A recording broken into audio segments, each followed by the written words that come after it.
चमत्कार और संयोग या कोइंसिडेंस एक ही सिक्के के दो पहलू हैं। एक ही घटना को कुछ लोग चमत्कार मानेंगे तो कुछ लोग संयोग या कोइंसिडेंस बोलकर आगे बढ़ जाएंगे। लेकिन विश्वास कीजिए, चमत्कार हो या संयोग, होगा तभी जब प्रभु चाहेंगे। नमस्कार दोस्तों, आप हैं यूट्यूब चैनल आरजे नोबडी पे आपके दोस्त आरजे नोबडी के साथ। आगे बढ़ने से पहले इस वीडियो को लाइक और ज़िंदगी है कमाल की थीम को फॉलो करने वाले इस चैनल को सब्सक्राइब जरूर करें। आज की यह सच्ची कहानी एक ऐसी माँ की कहानी है जिसकी उम्र लगभग 60 वर्ष है और जिसकी एक ही संतान है, लड्डू गोपाल जी। लड्डू गोपाल जी से उनका यह रिश्ता शुरू हुआ लगभग 20 साल पहले, जब यह महिला 40 वर्ष की थी और इनके पति लगभग 45 वर्ष के थे।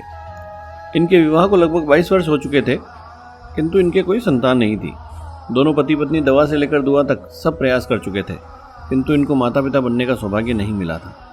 दोनों पति पत्नी अनन्य कृष्ण भक्त थे और मथुरा और वृंदावन बांके बिहारी जी के दर्शन के लिए जाते रहते थे। एक बार वृंदावन में दर्शन के बाद बाजार में घूमते हुए इस महिला की नज़र लड्डू गोपाल जी पर पड़ी। दुकानदार से पूछा तो उसने लड्डू गोपाल जी की महिमा और पूजा विधि समझाई। पूरी बात सुनने के बाद महिला की प्रबल इच्छा हुई लड्डू गोपाल जी को अपने साथ ले जाने की। अपने पति से इस बारे में विचार विमर्श कर वो लड्डू गोपाल जी को अपने साथ दिल्ली ले आई। शुरुआत में उनके यार दोस्त रिश्तेदार जिसने भी सुना तो उनको लगा कि शायद संतान की इच्छा पूर्ति के लिए लड्डू गोपाल जी को लाया गया है, जबकि उस महिला के मन में इसके बिल्कुल विपरीत भाव था। वो तो लड्डू गोपाल जी को अपनी संतान मानकर ही घर लाई थी और उनकी सेवा भी बिल्कुल संतान की तरह ही करने लगी थी। जैसे जैसे समय बीतता गया उसके लड्डू गोपाल जी के प्रति महत्व और बढ़ता चला गया। जैसे एक माँ अपने छोटे बच्चे को अकेला नहीं छोड़ती, ठीक उसी तरह वो भी अपने लड्डू गोपाल जी को हर समय अपने साथ ही रखती थी। फिर चाहे किसी के घर जाना हो या किसी शादी ब्याह में या कहीं छुट्टी मनाने जाना हो, चाहे किसी के यहाँ खाना खाने, वो हर समय अपने लड्डू गोपाल जी को अपने साथ रखती और सेवा करती। लड्डू गोपाल जी के घर पधारने के लगभग 10 साल बाद, यानी इस घटना के घटित होने से लगभग 10 साल पहले, उस महिला के पति का अचानक स्वर्गवास हो गया। वे 55 वर्ष की उम्र के थे और एक सरकारी कर्मचारी थे। पति की मृत्यु के पश्चात अब घर में 2 ही प्राणी थे, एक वो खुद और एक लड्डू गोपाल जी। अब उनका अधिकतर समय लड्डू गोपाल जी की सेवा या सत्संग में ही बीतता। पति के स्वर्गवास के पश्चात भी वे साल में 2 से 3 बार किसी न किसी सत्संगी परिवार के साथ बांके बिहारी जी के दर्शन के लिए वृंदावन धाम जाती रहती थी और लड्डू गोपाल जी को साथ रखकर उनकी सेवा भी करती रहती थी। अभी एक बार फिर उनका वृंदावन जाने का मौका बना किसी सत्संगी ग्रुप के साथ और हमेशा की तरह लड्डू गोपाल जी को लेकर ट्रेन में सवार हो गई। लड्डू गोपाल जी को जिस टोकरी में विराजित किया हुआ था, उस टोकरी को उसने सबसे ऊपर वाली बर्थ पर रखकर वो सत्संग और चर्चा में लग गई। इसी दौरान उन लोगों के साथ एक और सत्संगी ग्रुप भी आकर जुड़ गया और भजनों का कार्यक्रम शुरू हो गया। स्टेशन आए, स्टेशन गए, लेकिन उनका सत्संग बहुत आनंद के साथ चलता रहा। मथुरा उस ट्रेन का लास्ट स्टॉप था। जब ट्रेन रुकी और सब लोग उतरे, तब वो भी उनके साथ उतर गई। उस दिन वो भजनों और सत्संग चर्चा में इतनी ज़्यादा मग्न हो गई थी कि ट्रेन से उतरते समय अपना सामान और लड्डू गोपाल जी दोनों को ट्रेन में ही भूल गई। वहाँ से सब लोग एक गुरु के आश्रम पहुँचे और फिर सत्संग शुरू हो गया। थोड़ी देर बाद जब भोजन प्रसाद के लिए भोजनशाला पहुँचे, तब भोजन करने से पहले अपने लड्डू गोपाल जी को भोजन कराने के लिए ढूंढने लगी। पहले तो उसको लगा कि शायद जहाँ भोजन कर रहे थे वहीं रह गए लड्डू गोपाल जी, तो दौड़कर वहाँ पहुँची, लेकिन वहाँ न उनका सामान था न लड्डू गोपाल जी। तब उनकी आंखों से आंसू गिरने लगे, घबराहट से सांसें उखड़ने लगी। आसपास उपस्थित लोगों को कुछ समझ ही नहीं आया तो उनके साथ आए लोगों को भोजनशाला से बुलाया गया। तब तक उस महिला की स्थिति अपने लड्डू गोपाल जी के वियोग में और भी ज़्यादा खराब हो चुकी थी। उनका रो रो कर बुरा हाल था। किसी ने उन्हें पानी पिलाना चाहा तो वे पानी पीने की स्थिति में भी नहीं थी। आसपास खड़े लोग उस निस्वार्थ प्रेम को देखकर अचंभित थे, क्योंकि ऐसा प्रेम भाव होता है ये सबने सुना था, लेकिन देखा आज था। ऐसा प्रेम भाव देखकर सबकी आंखें भर आई। उस महिला के लिए पिछले 20 सालों में ये पहला मौका था जब वो अपने लड्डू गोपाल जी से दूर हुई थी और वैसी ही व्याकुल और परेशान थी जितनी कोई भी माँ अपने छोटे से बच्चे के नहीं मिलने पर हो जाती है। एक सत्संगी भाई ने दिलासा देते हुए तुरंत नए लड्डू गोपाल जी लाने का सुझाव दिया, किंतु ये कैसे संभव था एक माँ के लिए। ये तो वैसा ही था जैसे एक बच्चा खो जाए तो दूसरा ले लो उसकी जगह। एक साधारण इंसान के लिए ये सबसे सरल उपाय था, किंतु उस महिला के लिए तो ये सोचना भी संभव नहीं था।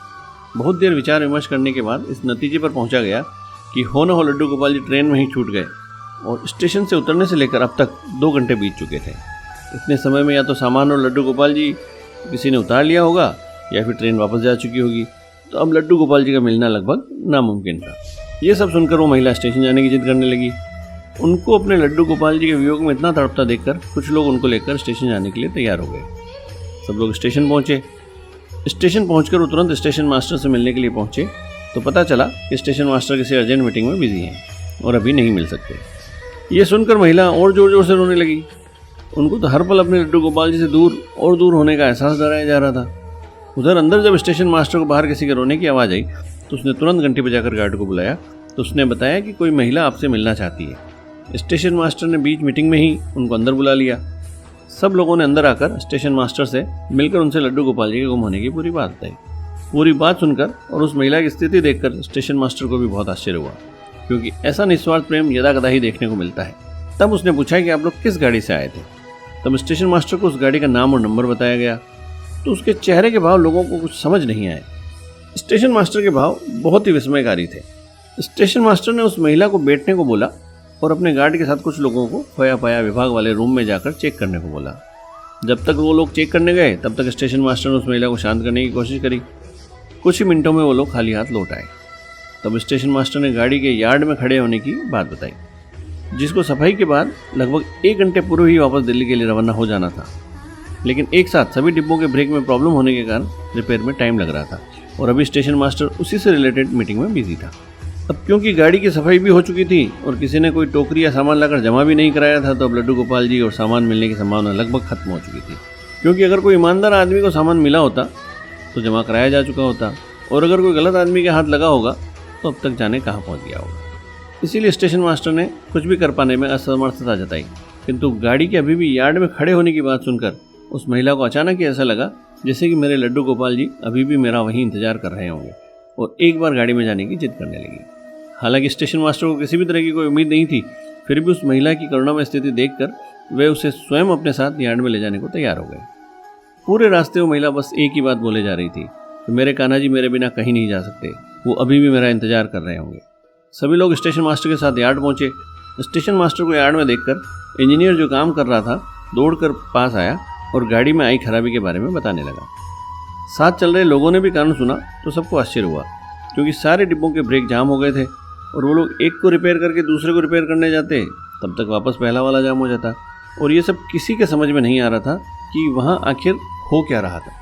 यही सब बात करते करते वो डिब्बा भी आ गया जिसमें वो महिला बैठ कर आई थी। महिला दौड़कर डिब्बे में गई और अपने लड्डू गोपाल जी को वहाँ देखकर खुशी के मारे और जोर जोर से रोने लगी। वहाँ खड़े सभी लोग ये दृश्य देखकर अपने आंसू नहीं रोक पाए, क्योंकि वो मिलन था ही ऐसा जैसे जन्मों जन्मों के बिछुड़े माँ बेटे वापस मिले हैं। स्टेशन मास्टर इस बात से आश्चर्यचकित था कि डिब्बे को सैनिटाइज किए जाने के बाद भी कैसे किसी की नज़र उस टोकरी और सामान पर नहीं पड़ी थी। सब लोग खुशी खुशी डिब्बे से बाहर आए और तभी एक बहुत तेज आवाज़ आई ट्रेन में से एक झटके के साथ। कुछ सेकंड बाद पास खड़े इंजीनियर को वॉकी टॉकी पर बताया गया कि अचानक ही सारे ब्रेक रिलीज हो गए हैं और गाड़ी जाने के लिए तैयार है। ये सब सुनकर वहाँ खड़े लोगों ने लड्डू गोपाल जी को हाथ जोड़े और अपना जीवन कृष्ण भक्ति में लगाने का प्रण लिया। ऐसे चमत्कार करते हैं लड्डू गोपाल जी। हो सकता है आप में से कुछ लोगों को ये चमत्कार नहीं, एक कोइंसिडेंस लगे, लेकिन जो भी हो, चमत्कार या कोइंसिडेंस होता तभी है जब वो मुरली वाला चाहता है। हम तो बस उससे निस्वार्थ प्रेम कर सकते हैं, बाकी हरी इच्छा।